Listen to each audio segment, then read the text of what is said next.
ആ മോനെ, നീ ഇപ്പോഴാണോ വരുന്നേ? ആ അവരൊക്കെ ഇത്ര നേരം കാത്തു നിന്നിട്ട് ദേ ഇപ്പൊ അങ്ങ് പോയതേ ഉള്ളൂ. ആര് ഇവിടെ എന്താ നടക്കണേ? എടാ മണ്ട, കല്യാണം. അമ്മ ഈ ജോലി ഇങ്ങനെ ഉറപ്പായി കരുതി കല്യാണമൊക്കെ നടത്തുന്നത് കുറച്ച് കടന്നയ്യാണ്. എന്നാ കടന്നു കൈ? നിന്റെ ജോലി നോക്കിയിട്ടാണോ ഈ കുടുംബത്തിൽ ഒരു കല്യാണം നടത്താൻ? അല്ലെങ്കിൽ തന്നെ ഇപ്പൊ ചേട്ടന്റെ ജോലിയാണ് അരിയന്റെ കല്യാണം നടത്തേണ്ട ഗതിയോടൊന്നും നമ്മൾ ഇല്ലോട് തറവാട്ടുകാർക്കില്ല കേട്ടോ. ആ മനസ്സിലായില്ല ചേട്ടാ, ഞാൻ ലീമോളെ കൂട്ടിക്കൊണ്ടുവന്നു. ഏത് മോളെ? എന്റെ പൂക്കി. എന്തുകീ?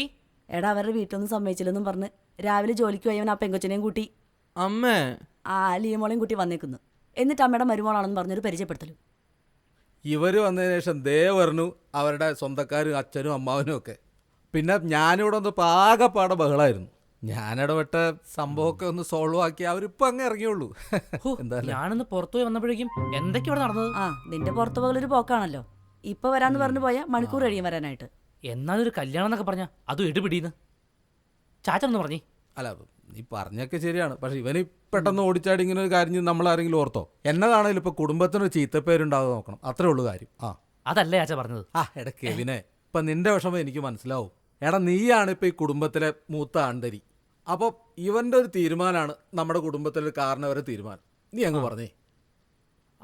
അങ്ങനെയാണെന്നുണ്ടെങ്കിൽ ആ എന്റെ ജോലി നിന്റെ ജോലി നാളെ ഇവിടെ ഇവന്റെ പള്ളിയിൽ വെച്ച് കെട്ട്. പിന്നെ അത് കഴിഞ്ഞ് നമുക്ക് വേണ്ടപ്പെട്ട ആൾക്കാരെയൊക്കെ വിളിച്ച് വീട്ടിനകത്തൊരു ചെറിയ പരിപാടി, അത്രേ ഉള്ളൂ.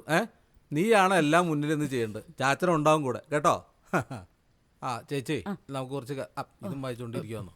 അതെ, നാളെ നിന്റെ കൂട്ടുകാരൊക്കെ ഉണ്ടാവല്ലോ, അവരാരും വിളിക്കണ്ട. അതിനുള്ള പരിപാടിയൊന്നുമില്ല ഇവിടെ. എടാ കാറ്ററിംഗിന്റെ കാര്യം എന്താ? കാറ്ററിംഗിന്റെ കാര്യമൊക്കെ നോക്കണം.